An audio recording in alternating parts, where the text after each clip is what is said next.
Hey guys, my name is Sanjay and welcome to the Engineer Wannabe YouTube channel. Today we're going to be doing an appreciation video of some sort of the Cartier Santos. I'm not going to consider this a review because I do intend to own a Cartier Santos at some point, and I would like for that to be the review video, but it would be nice for me to spend some time with this watch on camera. This is my friend Marcus's watch. It is absolutely gorgeous. Thank you, Marcus, for sharing this with me and giving it to me for an extended period of time. You truly are a treasure. And I want to mention that everyone who's listening right now, you are infinitely valuable. You are precious and you are worth it. And a great price has been paid for you. You really are absolutely precious. So I hope you know that. Finally, a wristwatch check. I'm currently wearing the Black Bay 58 bronze. I've been kind of here thinking about the Black Bay 54, Black Bay 58 bronze, and spending some time thinking about that. But I would like to now think a bit about the Cartier Santos. Okay, so let's do that. This watch is the automatic version. As you can see, it's also two-tone. It is around 40 millimeters square, I guess. Lug to lug, I should measure that. Give me a moment on that. But before we do that, I'd like to talk about the thickness. Look at that. There's an interesting curvature to the watch, which I didn't know about before. I mean, I had spent some time with it, but I hadn't quite thought about it. But this is the large model, by the way, and you can see that at its thickest point here, the thickness is 9.5 millimeters, and it does thin out ever so slightly as you reach the edge of the watch, which gives it a nice curvature, a nice feeling. The lug to lug, let's measure that real quick right now. These are plastic calipers and the watch is steel, so there is no risk of scratching, just so you know. The lug to lug is around 40. Pardon me.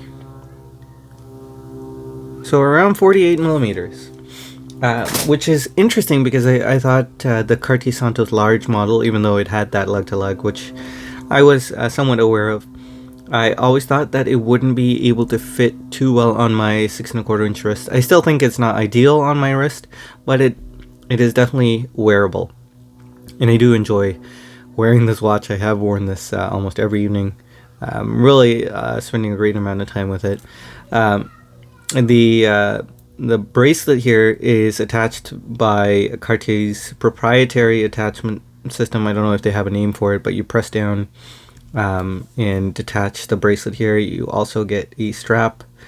Don't want to do that right now, but you also get a strap in the box, which I have right here, and it's nice that you do get the additional strap.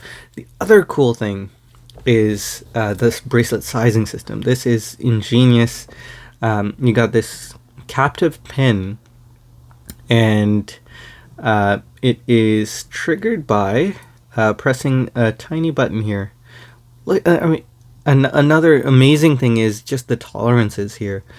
The tolerances are so tight, and this pin, you cannot lose it. It's captive. So on the watch, you would press the little. See, the tolerances are so tight that you can barely see it. So you'd use a fingernail, or you could use a toothpick, something that is less hard than steel, so you wouldn't cause any scratching. Let me see if I can find it through this lens. You'd press this button. I'm gonna try this one here. Can I get it? I'm gonna look around the camera. You would press it and it would eject that pin, which you can then pull, and the bracelet would come apart. This is just so cool, so ingenious. I'm doing it live on camera. That's how easy it is. So you'd put that bracelet in, or sorry, that link in, and in a matter of moments, you would have sized your bracelet. All by yourself. No need to go to a watchmaker. It's all done and dusted. And there you go. You've added a link to your Cartier Santos. So cool. I'm a huge fan of that. But let's take a look around the watch. I don't know if I mentioned the weight of this watch. Size to 6 1/4 inch wrist is 135 grams. This is the two-tone model, so there is some added weight with from the precious metal gold. You can see the bezel is high polished, and it's precious metal. It is gold, meaning it's a softer metal, meaning there's a bit of wear there. And something I really admire that the watches that my friend Marcus has, they are well used. By well used, I mean they're enjoyed. You can see the screws here. It's the other two-tone aspect of this watch. They're in gold as well. You have a butterfly deployant clasp. It can be a bit tricky if you put one of them. You can go. It's not sequential, so you can go either way. But it can be a bit tricky putting the clasp on if you put this Cartier logo part in first. Only because part of this clasp is just gonna hit the other part of the clasp. Let's talk about this crystal. So it's a sapphire crystal, and you can see it's a single dome to a certain extent. There's an aggressive distortion on harsher angles, and but for the most part, you are able to take a look at the time without any difficulty.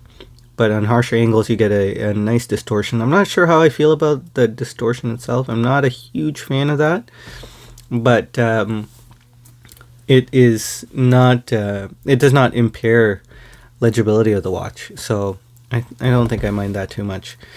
Clearly, I still intend to get a Santos, but so let me put this on my 16 centimeter circumference wrist. I have a rounder wrist. It's going to be a bit big on me now because I put that link in, but yeah. So this is definitely too large for me, but I could pull it off. The ideal version of this for me would be the medium. So I'm looking forward to eventually getting one of those. I'm not sure when I'll be able to make that happen, but a Cartier Santos medium is probably in my future. I love this two-tone look. It's probably the definitive way to enjoy this watch. But there is a significant price bump that comes with the precious metal. Taking a look at the rest of the watch, you can see that this crown is guarded. So you've got crown guards in there. Not a screw down crown, but you do have this faceted crown. Interesting look as well with the cabochon as well. Very, very beautiful. One of the Cartier signatures that I enjoy. Another one of the Cartier signatures that I enjoy. We got blued hands, which is another Santos. I guess one of the things that gives the Santos so much charm, and it's probably why the Santos is my favorite watch in the Cartier catalog. Santos de Cartier, I should say, because there are other Santoses now. There's the Santos Dumont, which I enjoy as well. But I think the Santos de Cartier is the cooler one, because this is in a sense a watch that can go with you anywhere. Sure, it's going to get beat up, but it can take that beating. It's got 100 meters of water resistance, which again is for most of us, I think, a overrated metric. But for some of us, we are in water a lot, and so that 100-meter water resistance will come in handy. No screw down crown, so some people might be put off by that. But if you're watching this video, you're probably not a dive watch kind of guy. I don't know. It's me making a blanket statement like that is probably not great. So anyway, this has been the Cartier Santos large model two-tone beautiful watch. I'm grateful to have been able to spend some time with it. I'm really looking forward to spending extensive periods of time with a medium model in my future, hopefully in the near future. But thank you guys for watching this appreciation video of this Cartier Santos. It is such a cool watch. Let me know what you think about the Santos. Do you prefer two-tone, or would you go all stainless steel? I'll talk to you guys in the next video. Bye, everyone.